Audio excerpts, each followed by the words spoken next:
1947년 5월 어느 봄날이었습니다. 무하마드 아띠브라고 하는 15세 된 베드윈족 소년이 잃어버린 염소를 찾아서 이스라엘 사해 부근의 쿰난 지역을 배회하고 있었습니다. 황폐한 절벽지대를 지나가고 있었는데 눈을 들어서 절벽을 보았더니 동굴이 보이는 겁니다. 혹시라도 잃어버린 염소가 저 동굴 속에 있는 것은 아닐까, 그래서 그 동굴 안으로 돌멩이를 던져 보았습니다.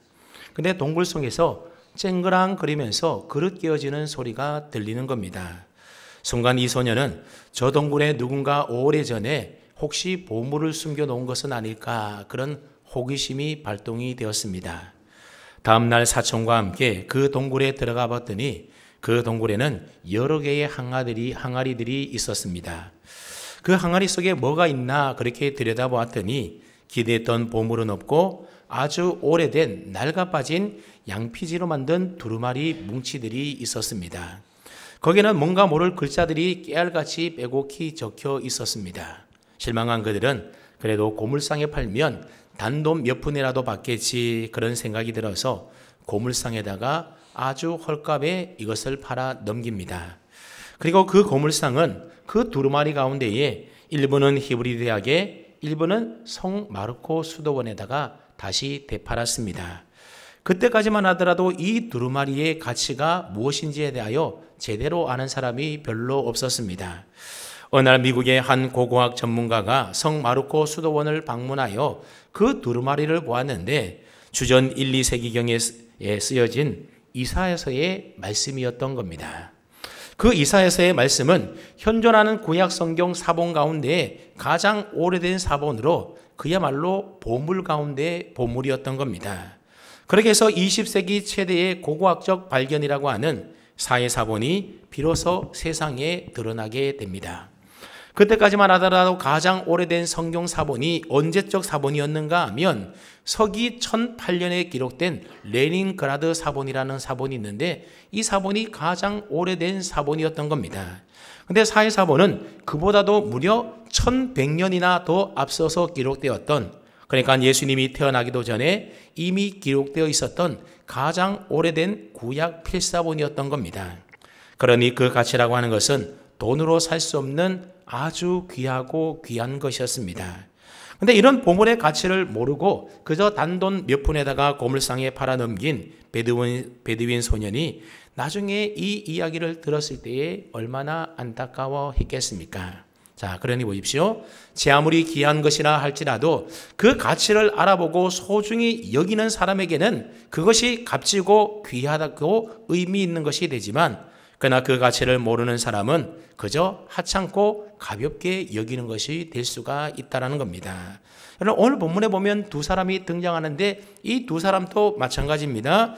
한 사람은 하나님이 주신 영적인 가치를 몰라보고 그 영적인 가치를 아주 가볍게 여기는 사람이 있었는가 하면, 또 한 사람은 하나님이 주시는 그 영적 가치의 소중함을 깨달아서 어떻게 해서든지 그걸 얻고자 사모했던 한 사람이 나옵니다.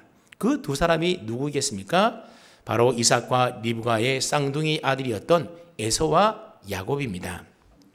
여러분, 보통 쌍둥이들은 불과 몇 분 간격으로 세상에 태어나게 됩니다. 근데 그 몇 분 차이가 평생 동안 누구는 형이라고 불려지는 것이고 평생 동안 누구는 동생으로 그렇게 불리는 것 아니겠습니까? 그러니 동생으로 태어난 야곱은 그 단 몇 분 차이 때문에 평생 형의 동생으로 살면서 장자권도 갖지 못하게 됐으니 야곱의 입장에서 보면 참 억울할 일이 아닐 수가 없는 겁니다. 내가 몇 분만 더 빨리 태어났더라도, 내가 형으로 태어났다면 모든 장자의 축복을 내가 받을 수 있을 텐데, 그런 마음이 늘 야곱에게 있었던 겁니다. 그래서 그런지 오늘 본문에 보게 되면 야곱은 형이 배고픈 틈을 타서 형 에서로부터 장자권을 사는 장면이 오늘 본문에 기록이 되어 있습니다. 먼저 27절을 보시게 되면 그 아이들이 장성함에 에서는 익숙한 사냥꾼이었으므로 들사람이 되고 야곱은 조용한 사람이었으므로 장막에 거주했다, 그렇게 말하고 있습니다. 여러분, 에서와 야곱은 쌍둥이이지 않습니까? 쌍둥이임에도 불구하고 그들의 외모를 비롯해서 그들의 기질이나 취향이나 성격이 둘 다 완전히 달랐다라고 하는 겁니다. 보통 쌍둥이들은 서로 닮기 마련인데 그래서 학자들은 혹시 에서와 야곱은 이란성 쌍둥이가 아니었는가 그렇게 추정하기도 합니다. 아무튼 형 에서는 남성미가 넘치는 아주 활달하고 외향적인 사람이었습니다. 특별히 에서는 사냥하는 것을 좋아해서 늘 들로 산으로 다니면서 사냥을 즐겼습니다. 반면에 야곱은 어떠한 사람이었는가 하면 형이 외향적인 사람이라면 이 야곱은 내향적인 사람이었고 그래서 늘 조용했다 말합니다. 그래서 늘 어디에 머물기를 좋아했습니까? 장막에 머물기를 좋아했다라는 겁니다. 같은 날 태어나서 같은 부모 밑에서 자란 쌍둥이에도 불구하고 그들의 기질과 성향은 완전히 정반대였다라는 겁니다. 그러다 보니 아버지 이삭과 어머니 리브가가 선호하고 좋아하는 이 아들들의 대상도 서로 달랐음을 알 수가 있습니다. 그래서 28절을 보시면 이삭은 에서가 사냥한 고기를 좋아하므로 그를 사랑하고 리브가는 누구를 사랑했다고요? 야곱을 사랑했다 말하고 있습니다. 아버지 이삭은 에서를 사랑했는데 왜 에서를 더 사랑했다고 합니까? 물론 에서가 장남이니까 아버지 입장에서 본다면 첫째에게 더 마음이 갔을 수도 있겠지만 오늘 본문은 그 이유를 밝히고 있는데 이유가 뭐라고 이야기합니까? 에서가 사냥한 고기를 좋아했기 때문에 에서를 더 사랑했다. 에서를 사랑한 이유를 분명히 밝히고 있습니다. 이삭이 야곱보다 에서를 더 편애했던 이유가 바로 에서가 사냥해왔던 고기 때문이었다라고 하는 겁니다. 요즘 말로 하자면 에서가 야곱보다도 아버지에게 더 많은 용돈을 줘서 그것 때문에 큰아들을 편애했다 그런 말입니다. 여러분 이런 사랑은 조건적인 사랑이지 않습니까? 어떻게 보면 잘못되고 비뚤어진 사랑일 수도 있습니다. 만약 에서가 다쳐서 더 이상 사냥을 할 수가 없다라고 한다면 이 아버지 이삭의 사랑은 어떻게 되는 것이겠습니까? 자식을 향한 부모의 사랑이라고 하는 것은 사실 어떤 조건 때문에 무엇 때문에 사랑하는 것이 아니라 내 자식이기 때문에 무조건적으로 사랑하는 것 아니겠습니까? 자식이 잘나고 못나고 공부를 잘하거나 못하거나 또는 돈을 많이 벌어오거나 못 벌어오거나 부모 말을 잘 듣거나 못 듣거나 아무런 상관없이 그저 단지 내 자녀라고 하는 그 사실 하나만으로 부모는 자녀를 지극히 사랑하는 법인 것입니다. 여러분 우리를 향한 하나님의 사랑도 마찬가지지 않습니까? 우리가 하나님 앞에 뭔가 대단한 일을 해서 하나님 보시기에 의로운 행동을 하고 착한 일을 하고 열심히 신앙생활을 잘해서 하나님이 우리를 더 사랑하고 편애하고 그런 게 아니라고 하는 겁니다. 하나님이 우리를 창세전에 하나님의 자녀로 택해 주신 하나님의 자녀이기 때문에 하나님은 우리가 잘하나 못하나 열심히 하나 못하나 하나님은 늘 우리를 한결같이 사랑하시는 하나님인 줄로 믿으시기를 바랍니다. 부모의 사랑은 눈에 보이지 않는 하나님의 사랑을 눈에 보이는 실체로 투영해서 보여주는 것이 바로 부모의 사랑인 것 아니겠습니까? 그런데 많은 부모님들이 자녀를 키우면서 좀 더 잘나고 말 잘 듣고 공부 잘하는 자녀를 편애하는 경향들이 없지 않아 있습니다. 그래서 나중에 그것 때문에 가정에 문제가 생겨나기도 하고요. 또 부모와 자녀와의 관계가 그것으로 인하여 어려움을 겪는 경우들도 있다라는 겁니다. 지금 이삭과 리브가의 가정이 바로 그러했다라는 것을 말해주고 있습니다. 이삭은 에서를, 리브가는 야곱을 서로 더 좋아하며 사랑하며 편애했다라는 겁니다. 그래 보십시오. 한 집안에 네 편 내 편으로 갈라져서 아빠는 나를 싫어해, 엄마는 동생만 좋아해, 자식들이 그러고 있다라는 겁니다. 그게 도화선이 되어서 야곱은 어머니 리브가와 모의해서 나중에 눈먼 이삭 아버지를 속이고 결국에 장자의 축복을 거저 빼앗듯이 훔쳐서 달아나지 않습니까? 결국 그 일로 인하여 형제가 원수가 되고 그래서 가정 파탄이 일어나게 되고 도저히 함께 형제가 살 수가 없어서 나중에는 야곱이 집을 떠나서 또돌이 신세로 그렇게 살지 않습니까? 오늘 본문에는 이러한 사건의 발단이 되는 한 장면이 기록되어져 있습니다. 하루는 에서가 사냥을 나갔다가 집으로 돌아왔습니다. 아마 사냥하느라고 몹시도 힘들었는지 밥을 제대로 못 먹었는지 몹시도 시장하고 배가 고팠던 것 같아 보입니다.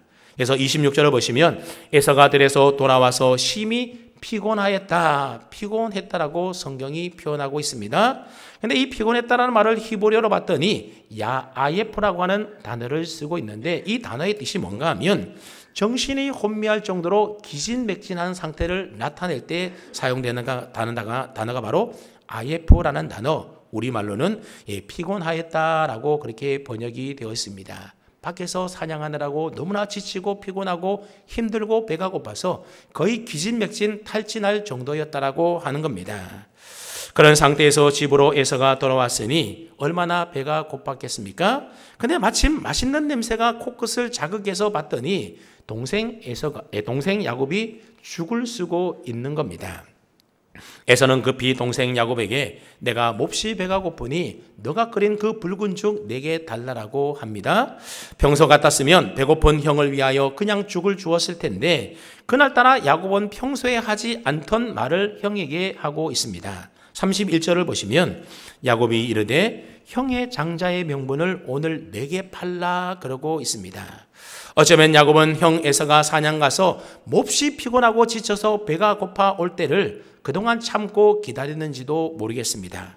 그래서 너무나 배가 고픈 나머지 오로지 형이 먹는 것 외에는 다른 생각할 틈이 없을 그때를 기다렸다가 야곱이 형에게 슬며시 던지는 겁니다. 형, 내가 맛있게 끓인 이 붉은 팥죽 형에게 다 줄 테니 형의 그 장자의 명분 그건 내게 팔아라. 지금 그러고 있다라는 겁니다.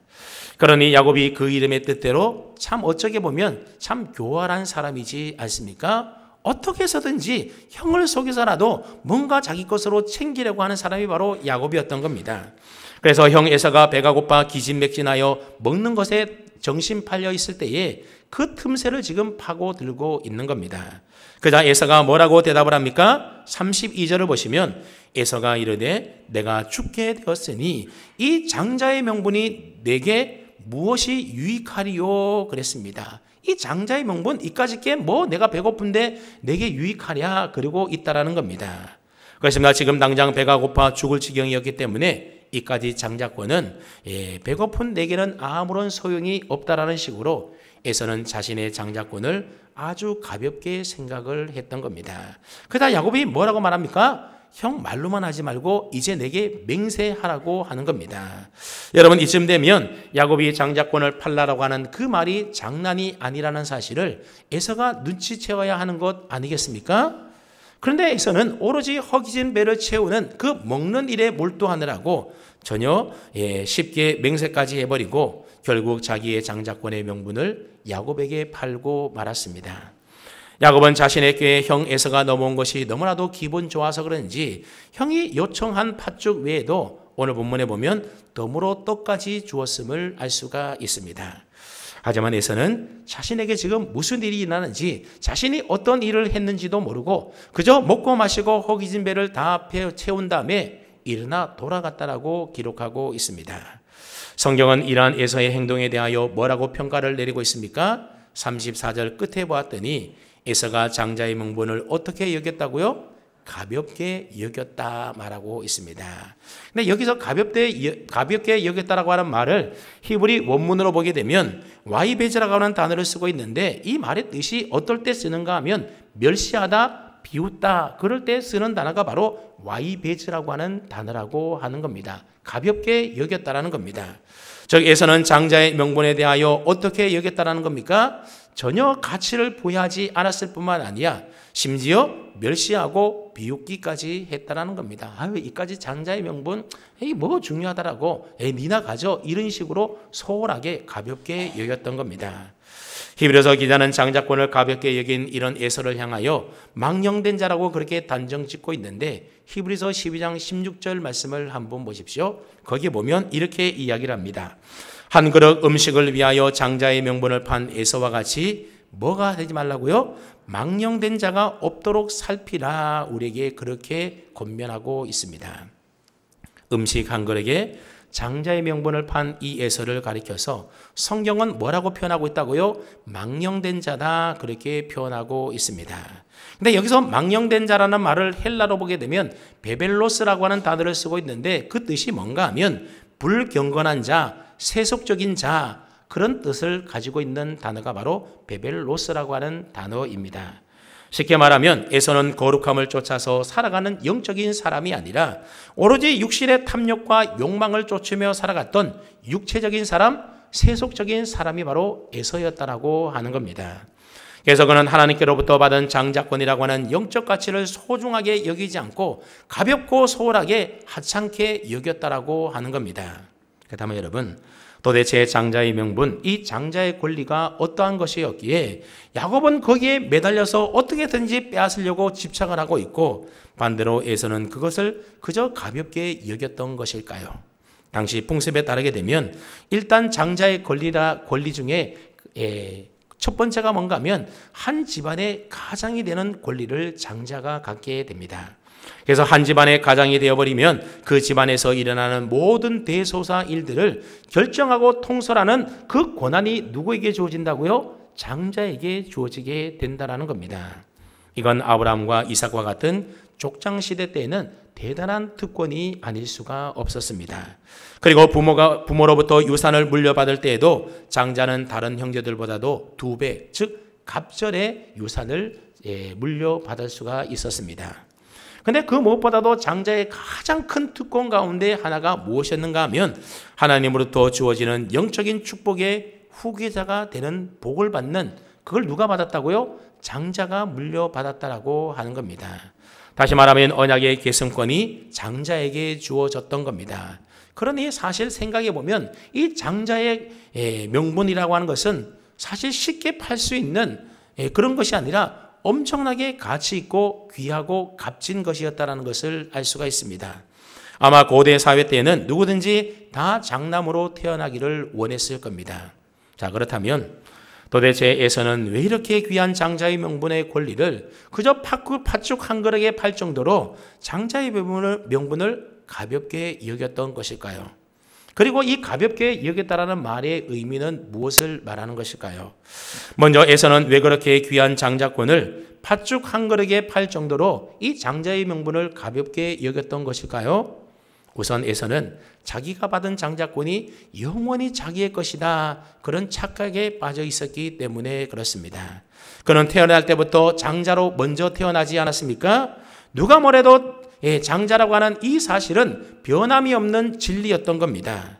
더군다나 에서는 아버지 이삭이 내가 사냥한 고기를 너무나 좋아하시고 그래서 동생 야곱보다도 나를 훨씬 더 사랑한다라는 사실을 이 에서는 너무나도 잘 알고 있었던 겁니다. 그러니 에서는 자신이 있었던 거죠.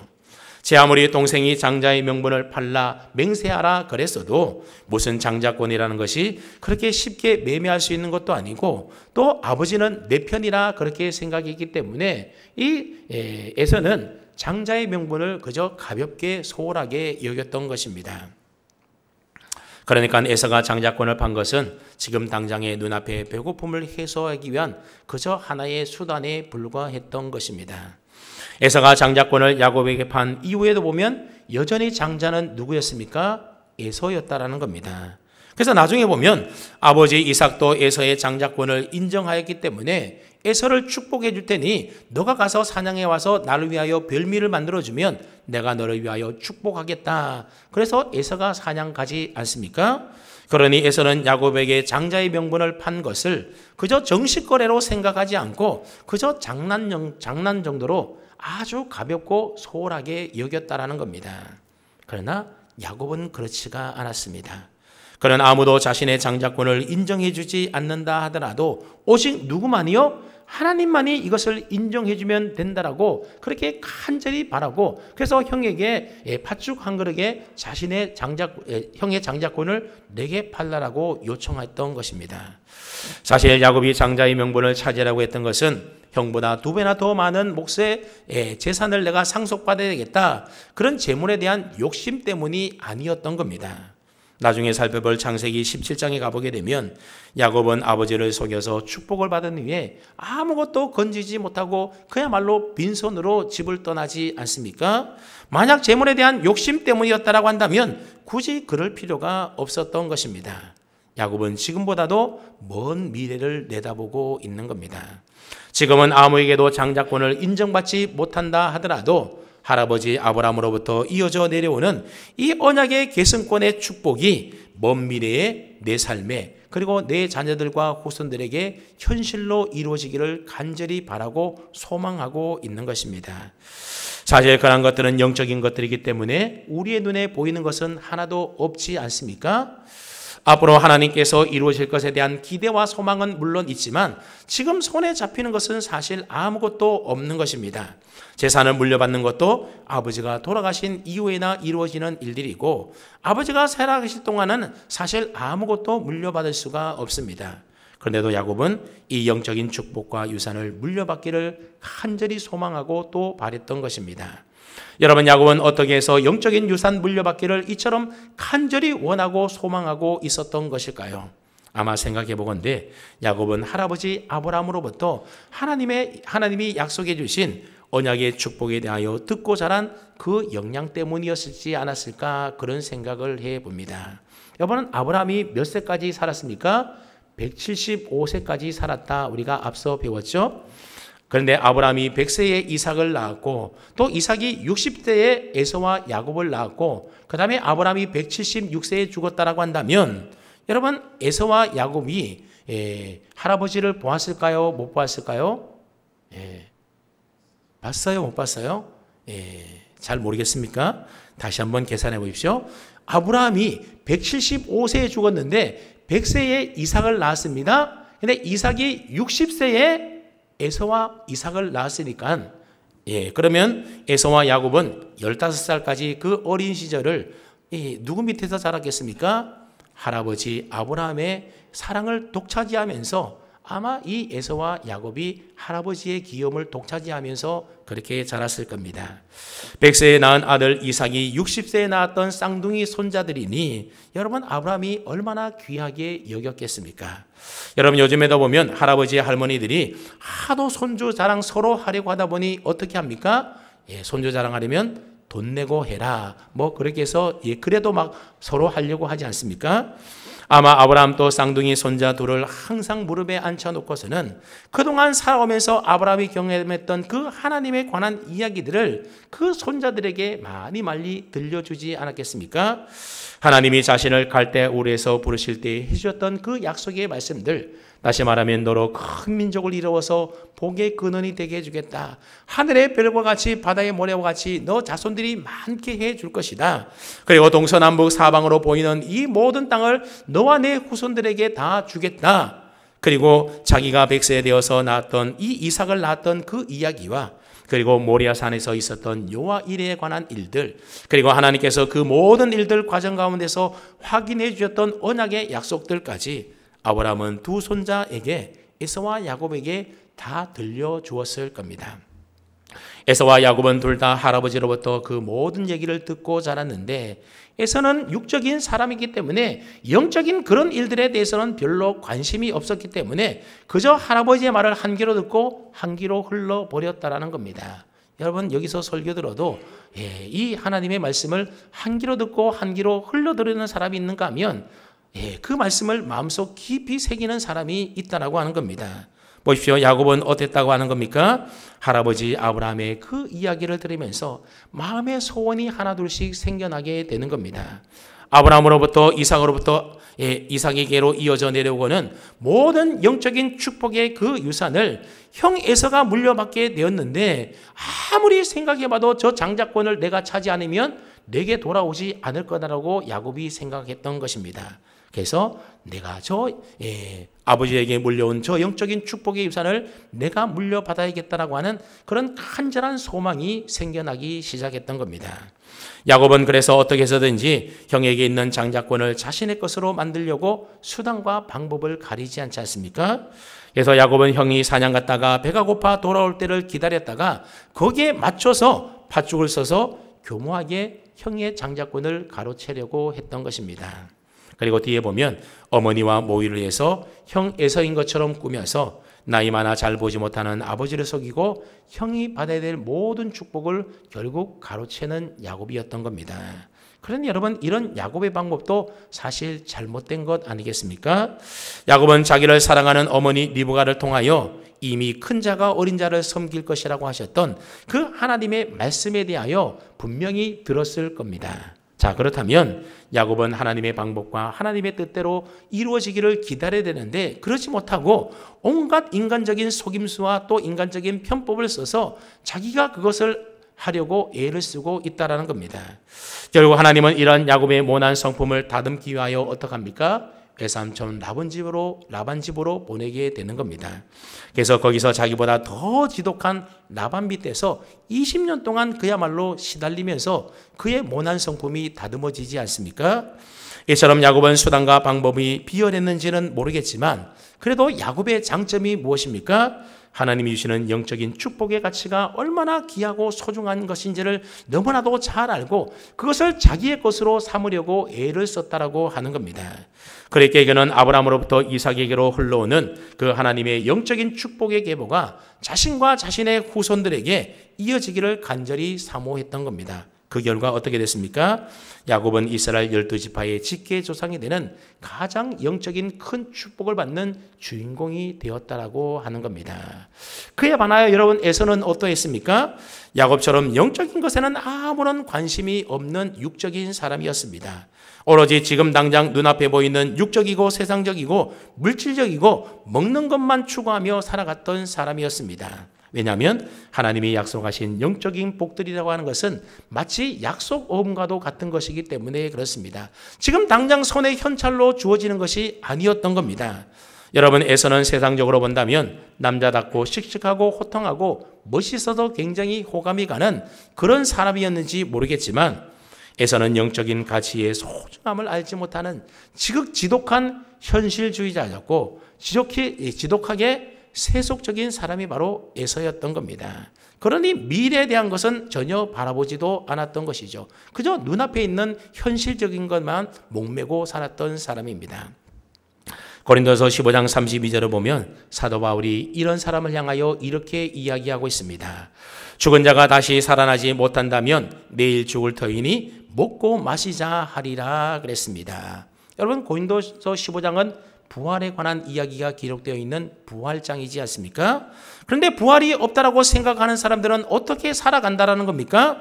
죽음이 오기 전에, 즉 다시 말하면 오늘 기회가 있을 때에 어떻게 해서든지 먹고 마시며 즐기며 살자라고 한다라는 겁니다. 죽으면 다 끝이니 숨쉬며 살아있는 지금 이 시간 내 인생 즐기며 사는 것이 최고다라고 그런 가치관으로 살아가는 사람이라는 겁니다. 여러분, 이런 생각과 가치관을 가지고 살아가는 사람이 바로 세속적인 사람이요, 육적인 사람이요, 망령된 자라고 하는 사실입니다. 여러분, 이런 사람은요, 미래에 대한 약속보다도 지금 당장 눈에 보이는 현실을 더 중요하게 여기며 사는 사람들입니다. 하나님의 부르심이나 하나님이 주신 사명이라든지 아니면 하나님이 약속하신 그 약속이나 또는 구원과 생명과 천국에 대한 먼 미래에 대해 보장되어 있는 이 소망 같은 것은, 영적인 것은 아무것도 필요 없고 오늘 당장 먹고 마시고 즐기는 것을 인생 최고의 가치로 최선의 삶으로 여기며 살아가는 세속적인 사람, 그 사람이 누구였다고요? 그 사람이 바로 에서였다라는 겁니다. 여러분, 이런 사람은 육체의 본능에 충실하게 살아가는 사람인 것입니다. 지금 당장의 배고픔을 해결하기 위하여 하나님이 주시는 영적인 축복 따위는 안중에도 없었던 겁니다. 오늘 본문 34절 말씀을 다시 보시면 에서의 인생이 어떠했는지 요약하는 동사들이 나오게 되는데 34절 말씀 우리가 함께 뜻을 생각하며 읽어보겠습니다. 34절입니다. 시작.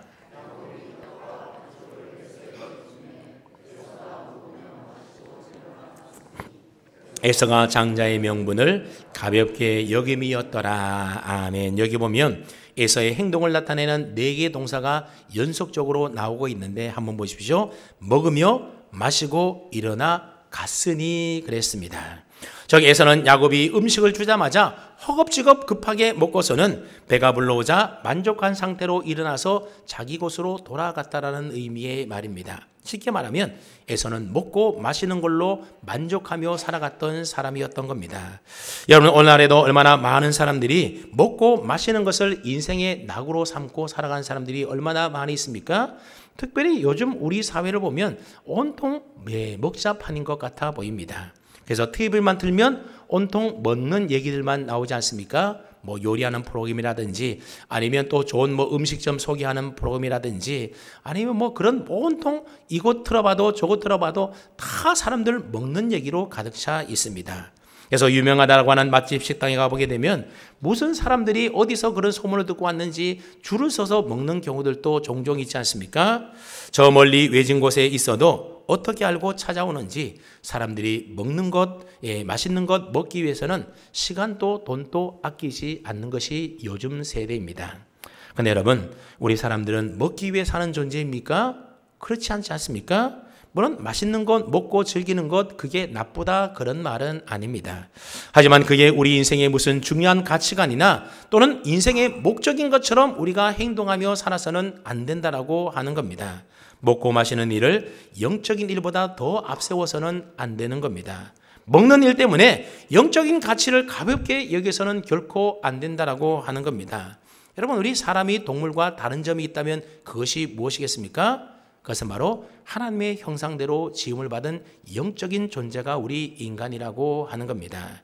그런데 영적 가치를 모르는 채 그저 눈앞에 먹고 마시는 육적인 것만 추구하고 우리가 살아간다고 한다면 그것은 본능에 충실한 동물적인 삶과 다를 바가 없는 것입니다. 예전에 저희 집에 강아지를 키울 때 보니까 강아지는 오로지 먹는 것 외에는 별로 다른 생각을 하지 않더라고요. 생각의 90%가 다 먹는 생각입니다.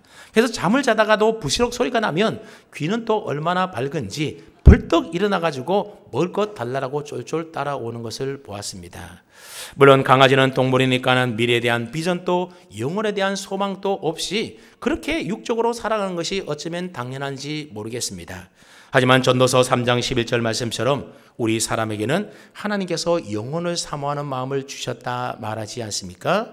그러니 우리가 하나님의 형상대로 지음을 받은 영적인 존재라고 한다면 육적이고 물질적인 세속의 삶을 쫓아 살기보다는 영적인 것이 더 가치 있는 인생임을 깨달아서 하나님이 주시는 하늘의 상속권을 사모하며 살아야 한다라고 하는 겁니다.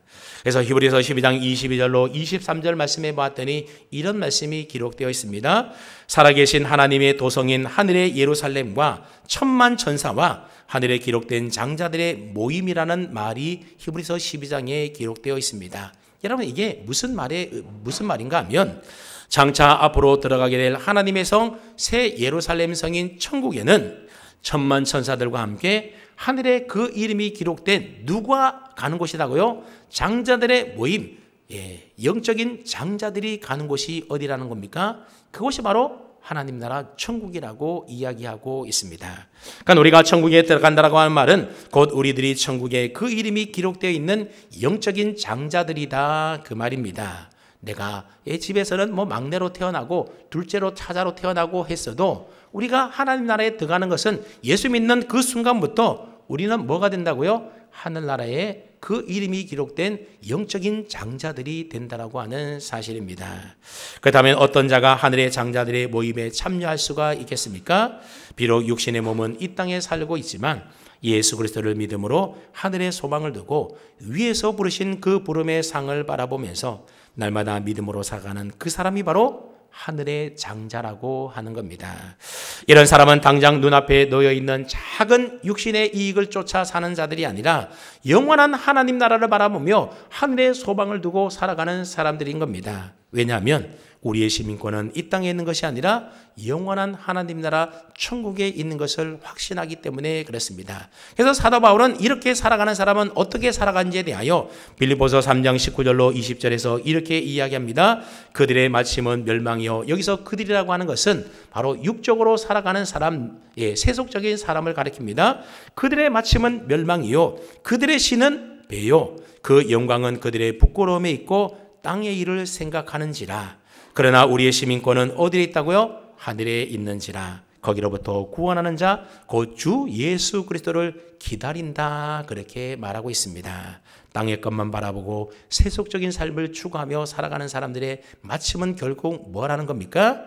그들은 이 땅에 살면서 다 자기 배를 먹고 마시는 일에 그렇게 현실에 추구하며 살아가지만 그러나 그들이 살아가는 세상의 부와 존귀와 영광을 이 땅에서는 받고 살지 모르지만 그들의 마침은 멸망이요 부끄러운 뿐이라고 이야기하고 있습니다. 하지만 하늘의 시민권을 가진 우리 믿음의 성도님들은 눈에 보이는 이 세상이 전부가 아니라 저 영원한 하나님 나라 천국이 바로 우리의 시민권 그곳에 있는 것을 믿기 때문에 영적인 가치를 더 소중하게 여기며 우리 주님 오실 날을 기다리면서 하늘로부터 우리가 부활한 몸을 덧입기를 기다리며 살아간다라고 이야기하고 있는 것입니다. 그래서 사도 바울은 고린도후서 4장 18절에서 이렇게 이야기합니다. 우리가 주목하는 것은 보이는 것이 아니요 보이지 않는 것이니 보이는 것은 잠깐이요 보이지 않는 것은 영원함이다 그랬습니다. 눈에 보이는 육적인 이 세상 일들은 그저 잠시 잠깐뿐이지만 그러나 보이지 않는 하나님 나라 천국은 어떻다고요? 영원하다라는 겁니다. 그렇기 때문에 하늘의 장자인 우리 성도들은 하늘의 신령한 은혜와 복과 같은 영적인 가치를 더 소중하고 귀하게 여기며 그것 주목하고 바라보며 살아가는 사람들이라는 겁니다. 비록 현재의 삶이 고난에 있다 할지라도 말입니다.